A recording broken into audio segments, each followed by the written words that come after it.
Alhamdulillah,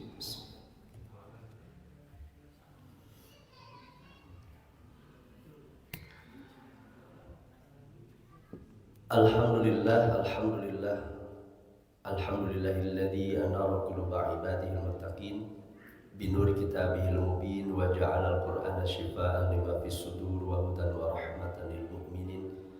Asyhadu an la ilaha illallah wahdahu la syarika lahu wa asyhadu anna Muhammadan 'abduhu wa rasuluhu alladzi la nabiyya ba'da. Amma ba'd.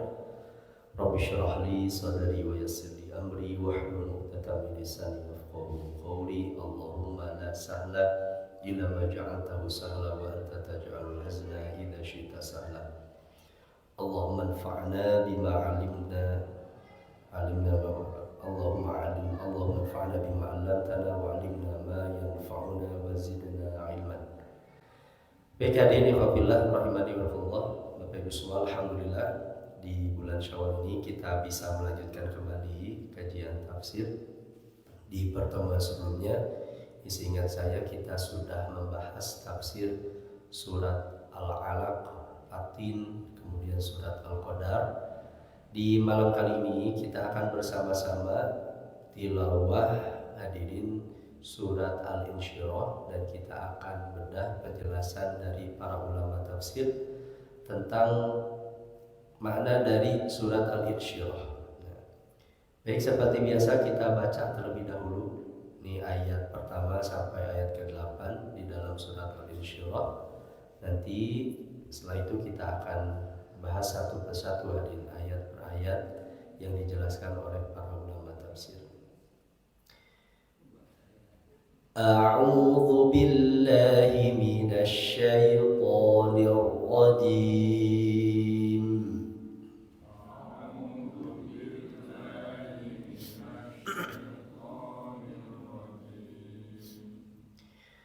Bismillahirrahmanirrahim.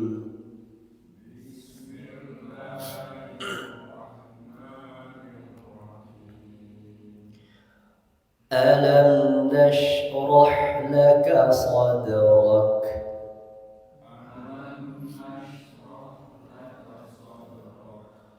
wa wada'na anka wizrak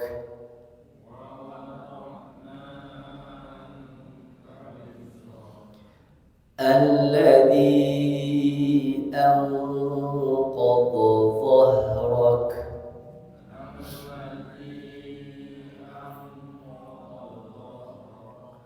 wa rafa'na laka dhikrak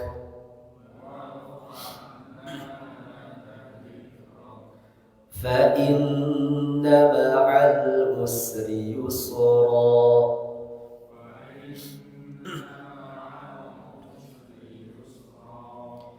inna ma'al usri yusra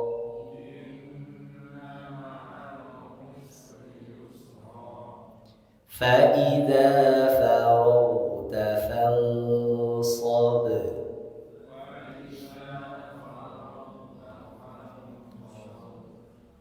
wa ila rabbika farghab.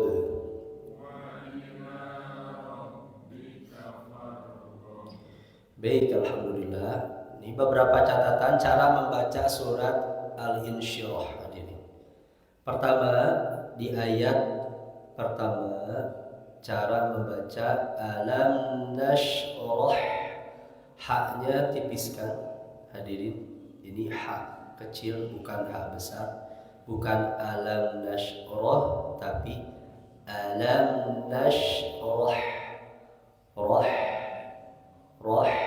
Nah, di belajar membedakan mana ha, mana ha. Ya. Ketika sukun itu terasa sangat berbeda. Nashrah, nah itu baru ha. Tapi yang keliru kalau baca alam nashrah, roh, bukan roh tapi roh. Nah, kemudian di ayat pertama, kedua, dan ketiga ada huruf kaf. Karena kaf itu punya sifat hamas, dia mengalir nafas. Maka ketika membaca kaf ketika sukun sadrak, sadrak. Nah, tidak banyak yang keliru itu bacanya seperti ini. Alam nashrah laka sadrak. Rok, bukan rok tapi rok. Nah, ada nafas berhembus. Rok. Nah, termasuk ayat kedua. Wa wada'na anka wizrak. Rok. Nah, mengalir nafasnya huruf kaf. Ayat ketiga sama. Alladzi anqadha dhahrak. Rok. Nah, coba hadir. Ayat pertama sadrak. Silakan. Wizrak.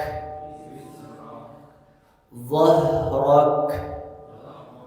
Nah, jadi cara membaca kaf ketika sukun, alirkan nafasnya. Ayat ketiga ada ha, hadirin, ha besar nih kata orang-orang. Dia pun mengalir nafas, maka alirkan dulu nafasnya. Alladzi anqadha dhah. Alirkan dulu dhahrak. Nah, dhah alirkan dulu. Surat Al-Insyirah itu seperti mudah tapi sedikit-sedikit susah. Ayat ketiga terlebih orang banyak dia keliru membaca huruf ko, bo dan zo. Ko, bo, zo. Makhrajnya semuanya berbeda. Banyak orang yang karena cepat bacanya jadi angko dodohro. Angko dodo bukan angko bo, hafal tulisan di gigi bagian geraham kanan boleh kiri ya. Kemudian pinggir lidah menyentuh bo, zo itu seperti huruf za tapi ditebalkan zo sama gigi lidah ujungnya zo. Anqadha. Nah, coba hadirin saya terlebih dahulu ya. Alladzi anqadha dhahrak. Silakan.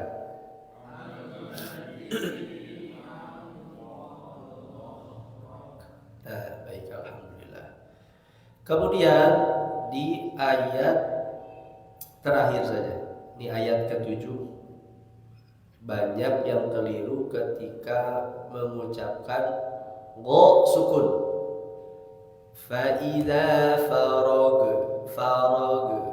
Tidak boleh memantul mengucapkan go seperti dalam surat Al-Fatihah hadirin. Ghairil maghdu bukan bage. Ini pun jangan membacanya fa'idha farag tapi fa'idha faragta fansab. Fa'idha faragta fansab. Farag mengalir sedikit. Fa'idha faragta fansab. Nah, itu cara membaca ayat ke-7. Coba adik, ini ya, terakhirnya ayat ke-7. Fa'idha faragta fansab. Silakan. Nah, itu cara membaca huruf wo sukun, tidak boleh memantul. Baik, alhamdulillah. Ini terjemahan dari surat Al-Insyirah. Allah Subhanahu wa taala berfirman, "Bukankah kami telah melapangkan dadamu wahai Muhammad, meringankan beban tugas-tugas kenabian darimu yang memberatkan punggungmu, dan kami meninggikan derajatmu dengan selalu menyebut-nyebut namamu, maka sesungguhnya beserta kesulitan ada kemudahan, sungguh beserta kesulitan ada kemudahan. Apabila engkau telah selesai dengan satu kebaikan, teruslah bekerja keras untuk kebaikan yang lain, dan hanya kepada Tuhanmu lah, kepada Rabbmu lah engkau berharap." Hadirin ikhwati Allah, surat Al-Insyirah ini dinamakan juga dengan surat Asy-Syahr. Asy-Syahr itu pelapangan dada, hadirin. Karena ayat ini mengingatkan tentang nikmat yang Allah berikan kepada Nabi Muhammad SAW, bahwa Nabi Muhammad itu dilapangkan dadanya oleh Allah Subhanahu wa taala. Nah, apa makna syarhu sadri, dilapangkan dadanya? Alam nashrah laka sadrak, bukankah kami sudah melapangkan dadamu wahai Muhammad?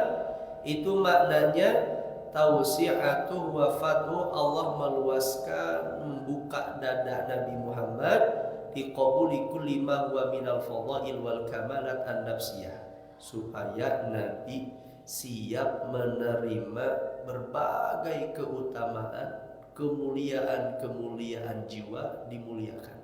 Ini bedanya kita hadirin dengan Nabi Muhammad SAW.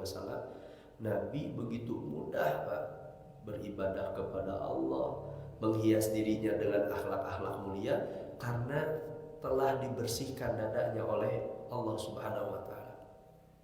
Wa idhabu kulli ma yasuddu 'anil idrak as-salim wa 'anil haq wal khairi wal huda, dan Allah menghilangkan segala penghalang. Kita Bapak Ibu semua pasti Pak, ketika beribadah ada penghalang, malas, ya, hawa nafsu, ketika mengantuk ingin melanjutkan tidur, ya, apapun ada penghalang, kita melakukan akhlak-akhlak mulia biasanya ada penghalang. Nah, Nabi dihilangkan itu semua. Begitu mudah kebaikan-kebaikan itu karena sudah dilapangkan dadanya oleh Allah Subhanahu wa taala. Ada pertanyaan dari para ulama.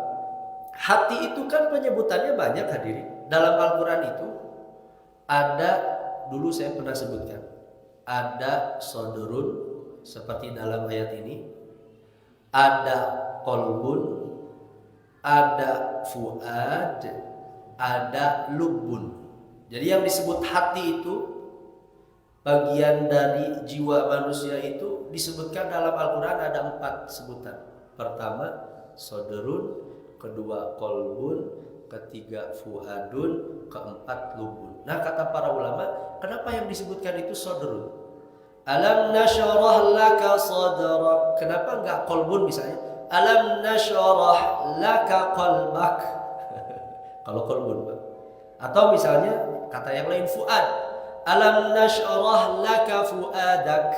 Tapi yang disebut sodrun. Bagi kita mah da enakna sodrok. Pokoknya mah enaknya udah biasa sodrok gitu. Nah, kalau kata Imam Ar-Razi, kenapa yang disebut itu sodrun? Fal jawab anna mahallal waswasah huwa sadru, karena tempat waswas, bimbang, gelisah, khawatir, takut, malas, keburukan-keburukan itu tempatnya di sodrun. Itu kata Imam Ar-Razi. Seperti halnya di dalam surat An-Nas. Kan di dalam surat An-Nas, alladzi yuwaswisu fi sudur. Tidak kulub, tidak fuad, tidak albab, lub, tapi yang dipilih sudur. Setan itu membisikkan kejahatan-kejahatan ke dalam sudur. Makanya tempat keburukan setan itu bertempatnya di dalam sudur. Tidak masuk kepada kolbun, kepada lub, kepada fuad. Itu karena bagian terdalam hati. Dulu saya sudah sampaikan tadi. Jadi hati kita paling luar, ini teorinya Imam At-Tirmidzi. Yang paling luar namanya sodrun. Jadi kalau lingkaran itu paling luar itu namanya sodrun. Lebih dalam lagi namanya kolbun, hati. Lebih dalam lagi namanya fuad. Paling inti paling terdalam hati kita namanya lubun. Nah, paling luar itu sodrun. Tempat keburukan itu di paling luar.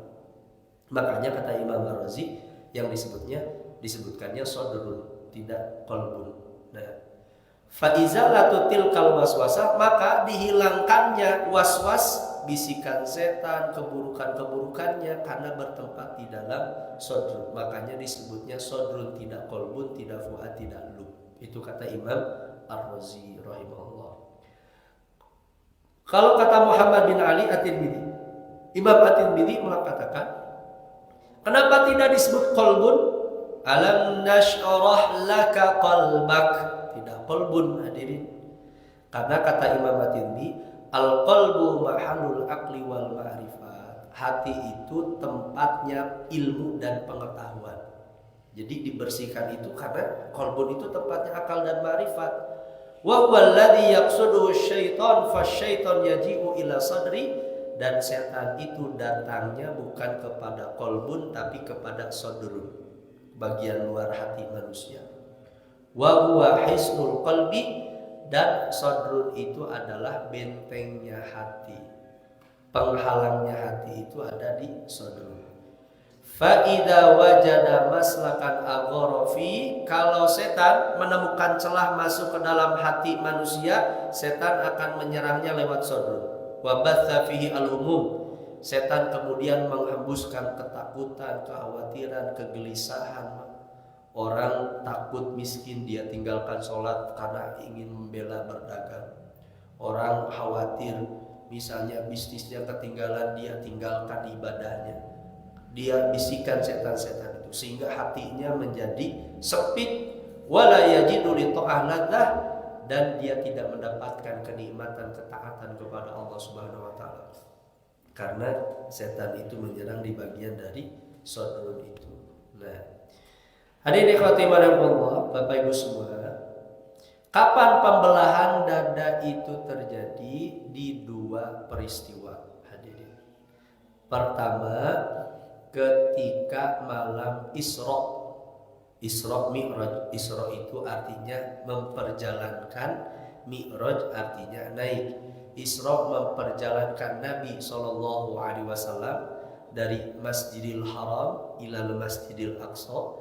Nah, sebelum Nabi, hadirin, dibawa oleh buruk satu malam saja dari Masjidil Haram ke Masjidil Aqsa. Dulu mungkin mustahil, Pak, tapi kan hari ini dengan pesawat mudah sekali, Pak. Orang-orang dulu menganggap mustahil, mana mungkin Nabi Muhammad bisa satu malam saja dari Masjidil Haram Masjidil Aqsa. Sekarang mudah sekali. Jadi sebenarnya tidak ada yang tidak rasional dalam agama kita. Ketika teknologi Allah canggihkan, ternyata bisa. Apalagi kehendak Allah mudah sekali bagi Allah diterbangkan. Nah, sebelum Nabi Isra itu dibelah dada dulu. Nabi itu dibelah dadanya, dibersihkan.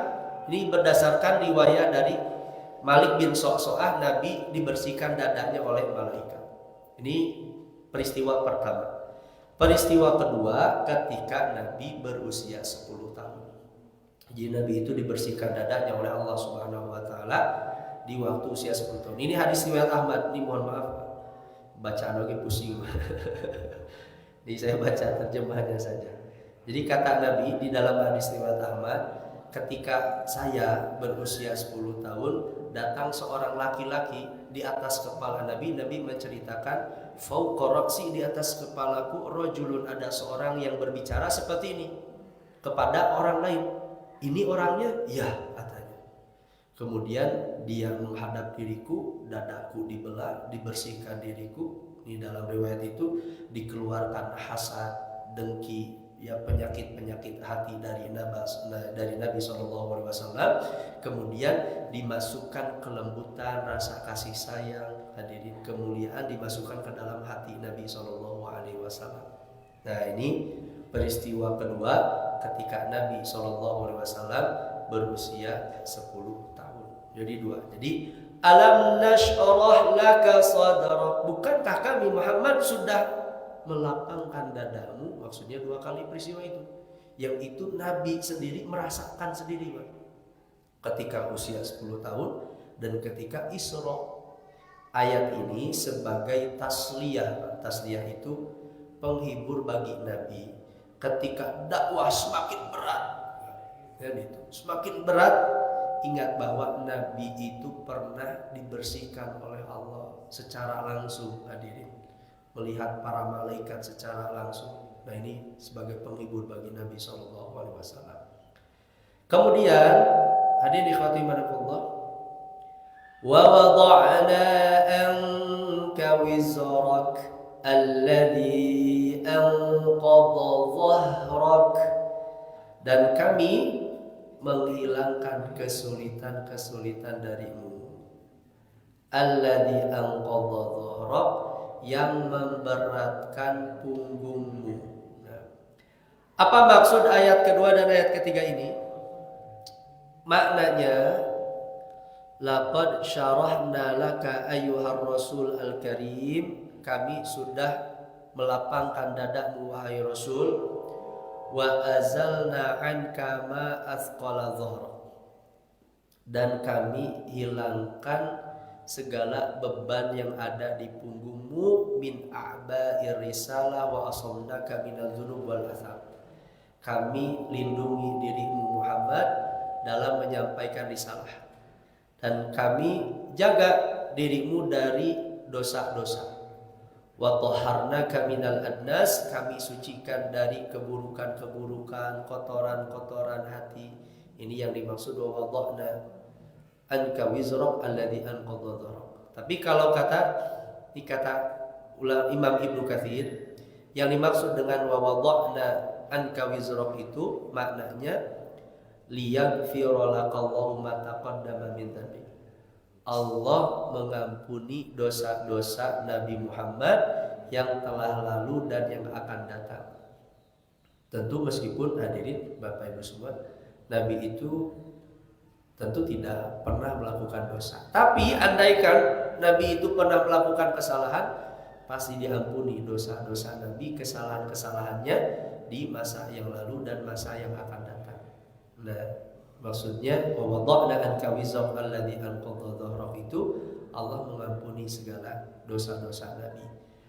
Kalau makna yang lain, apa makna wa wada'na anka wizrak? Itu kata ulama yang lain, al-hayrah allati i'tarathu sallallahu alaihi wasallam qabla bi'tsah. Dulu Nabi, hadirin, itu merasa kebingungan kan? Ketika di Jazirah Arab, Nabi melihat orang-orang menyembah patung, yang itu tidak sesuai dengan fitrahnya.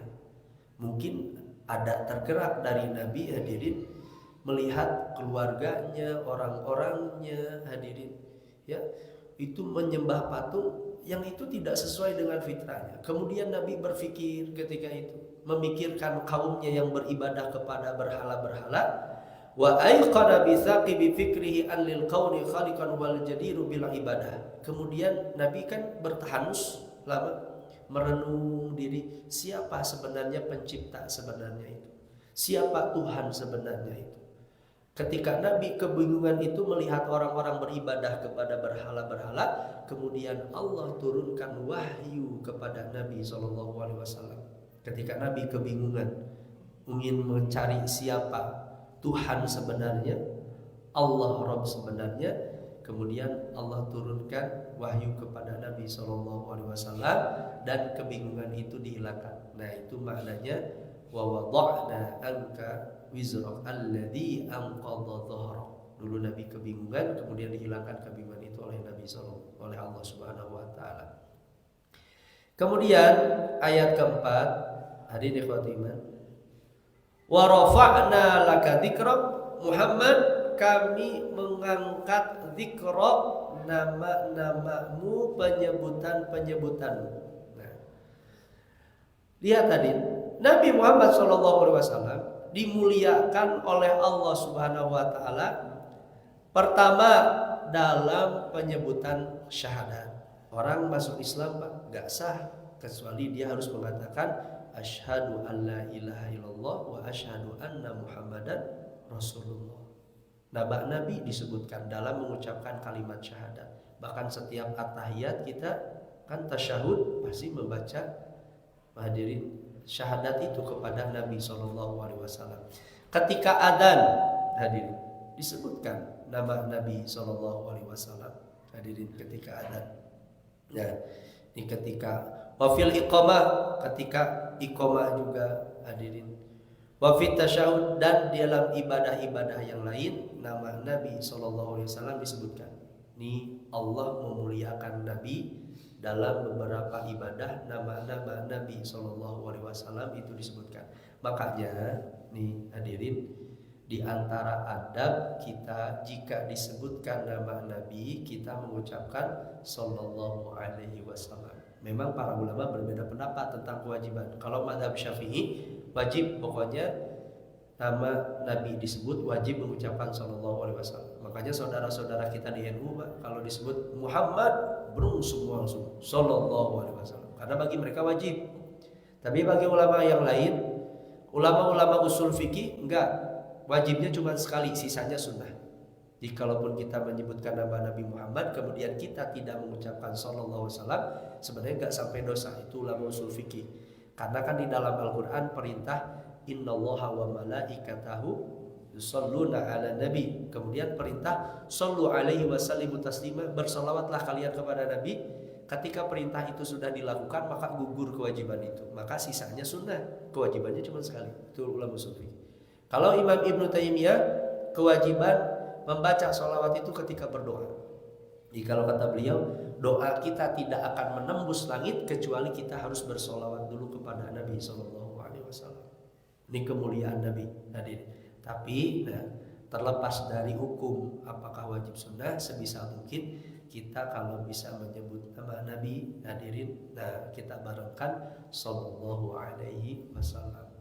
Dan harus beda bacaannya. Kadang ada orang, ini mohon maaf, termasuk ustadz, penceramah, ketika menyebutkan Sallallahu Alaihi Wasallam itu terburu-buru, Nabi Muhammad Sallallahu Salam, jadi Sallallahu Salam, banyak yang dipotong, harusnya pelan-pelan Sallallahu Alaihi Wasallam. Ini harus beda menyebutkan nama Nabi dengan nama yang lain. Wa rafa'na laka dzikra, kami angkat namamu wahai Muhammad. Kemudian hadirin khatiman, ayat kelima dan keenam, fa inna ma'al usri yusra, sungguh Muhammad, ma itu maknanya musahabah, berbarengan. Setiap kesulitan itu yusra, ada kemudahan. Inna ma'al usri yusra, sungguh bersama kesulitan itu ada kemudahan. Allah mengulang dua kali sebagai penegas penguat, kapanpun engkau Muhammad merasa sulit dalam berdakwah, ditolak, dicemooh, bahkan sampai harus berperang dengan sukunya sendiri, Nabi Muhammad SAW, satu waktu nanti ada kemudahan-kemudahan itu dimudahkan oleh Allah. Dan ini jadi dalil kata para ulama, hadirin, kalau satu waktu kita merasakan kesulitan, coba bayangkan kemudahannya. Hadirin, kalau kita ditanya, satu waktu kita sakit, tapi kalau kita jujur ditanya, kita itu ketika hidup lebih banyak sehatnya, lebih banyak sakitnya, Pak. Banyak sehatnya. Kita satu waktu lapar, kita lebih banyak kenyangnya, lebih banyak laparnya, pasti banyak kenyangnya. Di kebaikan itu pasti lebih banyak dibandingkan keburukan-keburukan. Nah, makanya ini kata Imam Hasan Al-Basri, beliau mengatakan la yaglibu usrun wahidun yusraini itsnaini, tidak mungkin satu kesulitan itu melebihi dua kemudahan. Jadi kalau satu waktu kita punya masalah itu cuma satu, sisanya 1000 kemudahan yang Allah berikan kepada kita. Satu waktu kita punya masalah keluarga, tapi di samping itu kita lupa, mungkin kita tidak bersyukur dari ribuan kemudahan kebahagiaan yang Allah berikan kepada keluarga kita. Satu waktu kita di pekerjaan ada masalahnya cuma sekali, tapi kita kadang lupa, tidak bersyukur 1000 kemudahan dalam pekerjaan kita yang Allah berikan kepada kita. Nah, makanya dalam bahasa Arab diperhatikan, kata sulit al-usri pakai alif lam. Alif lam itu maknanya khusus. Sedangkan kata mudah yusron pakai tanwin. Tanwin itu maknanya umum. Maksudnya apa? Kesulitan itu ya 1-2. Jadi kalau saya mau terjemahkan, sebenarnya terjemahnya itu inna ma'al usri yusron, sungguh di antara satu kesulitan yusron ada 1000 kemudahan yang Allah berikan. Itu yang mungkin banyak kita tidak sadari. Kita satu waktu mungkin mengeluh karena diuji sakit oleh Allah. Mungkin kita lupa dulu ketika Allah lama bertahun-tahun bahkan berpuluh-puluh tahun memberikan kesehatan kepada kita, kita lupa, mungkin tidak bersyukur kepada Allah. Makanya satu kesulitan itu sebagai pengingat dari 1000 kemudahan yang sudah Allah berikan kepada kita. Kalau kata Imam Qatadah, Rasulullah SAW pernah mengatakan, lan yagliba usrun yusraini. Satu kesulitan itu tidak akan mungkin mengalahkan dua kemudahan. Kemudian ayat terakhir, hadirin Bapak Ibu semua, fa idza faragta fansab wa ila rabbika farghab. Faragta, apabila engkau faragta itu kalau dalam bahasa Arab sebenarnya kalau wadah bejana kemudian isinya dikosongkan itu namanya farogo. Itu farogo. Fa idza faragta, apabila engkau sudah melakukan amal yang lain, tidak ada lagi aktivitas yang lain, fansab, bersungguh-sungguh lagi dengan amal yang lain. Ini perintah dari Nabi supaya cara kita dawam dalam beramal solih. Beres beramal solih, lanjutkan dengan amal solih yang lain. Beres amal solih, lanjutkan amal solih yang lain. Beres amal yang solih, lanjutkan amal yang solih yang lain, sampai nanti kita tutup amal solih itu dengan kematian kita. Itu cara mendawamkan amal solih itu, hadirin. Ini begitu pula Ramadan beres, lanjutkan lagi amal solih, lanjutkan amal solih, lanjutkan amal solih. Kita lanjutkan tilawahnya, kita lanjutkan ikhtiarkan sholat malamnya. Nah, ini kata Syekh At-Tantawi, maknanya ayuhar Rasulul Karim, fa idza faragta min amalin minal a'mal, kalau engkau beres beramal, fajtahid fi muzawalati amalin akhar, bersungguh-sungguhlah untuk melakukan amal yang lain supaya setiap amal itu tidak terputus. Kasolat, seperti sholat, tahajud, wa qiraatil Qur'anil Karim, membaca Al-Qur'an Al-Karim. Makanya Nabi itu aktivitasnya sebenarnya gak ada yang kosong. Dan nih saya dulu pernah dapat nasihat dari guru-guru saya ketika di pesantren, asyuglu manba'us suruh. Kunci kebahagiaan itu adalah kesibukan. Justru mungkin kita punya perasaan kalau kita santai, tidak ada acara apa, kita bahagia. Justru sebaliknya. Justru kita bahagia itu ketika kita mengisi seluruh aktivitas kita dengan aktivitas-aktivitas kebaikan. Nah, kita mengaji, kita tilawah, kita sholat berjamaah. Coba bayangkan hadirin Bapak Ibu semua, andaikan dulu Allah tidak memberikan syariat kepada kita nggak sholat berjamaah, kita nggak datang ke masjid, kita tidak mengenal Al-Quran, ya, kita tidak tahu tentang syariat ini, kosong sekali kehidupan itu, tidak bahagia. Justru bahagia itu kuncinya sibuk orang justru akan bahagia. Wa ila rabbika farghab, dan hanya kepada Rabbmu farghab, berharaplah. Maksudnya dari seluruh amal-amal soleh itu, beres amal soleh ini, lanjutkan amal soleh ini, lanjutkan amal soleh itu. Seluruh amal soleh itu harapkan hanya satu, keridhaan dari Allah Subhanahu wa ta'ala. Yang kita harapkan hanya ridho dari Allah. Hadirin, fal maksud, yang dimaksud dengan dua ayat ini, hasahu sallallahu alaihi wasallam fi syakhsi ala istidamatil amali soleh. Allah mendorong kepada Nabi, ayat ini kepada Nabi, agar Nabi mendawamkan amal solih, wa adamil inqita, dan tidak memutus kebaikan-kebaikan itu. Wa'bud rabbaka hatta ya'tiyakal yaqin, beribadahlah engkau kepada Rabbmu hatta ya'tiyakal yaqin, sampai keyakinan itu datang. Keyakinan itu yang dimaksud adalah al-maut, kematian itu datang, maka habis. Hadirin, ikhtiar kita. Ma ikhlasin niyati lillahi ta'ala, bersamaan mengikhlaskan seluruh amal soleh itu karena Allah. Fa innal muwazabah 'alal a'mal sholih amal ikhlas fiha, karena terus berlangsungnya amal kita disertai dengan keikhlasan. Meskipun hadirin kita tidak mampu seperti bulan Ramadan satu malam satu juz, masuk bulan Syawal mungkin setengah atau mungkin seperempat, atau bahkan mungkin hanya satu halaman, atau mungkin hanya witirnya saja, atau mungkin hanya niat saja. Dia tunggu, kan itu.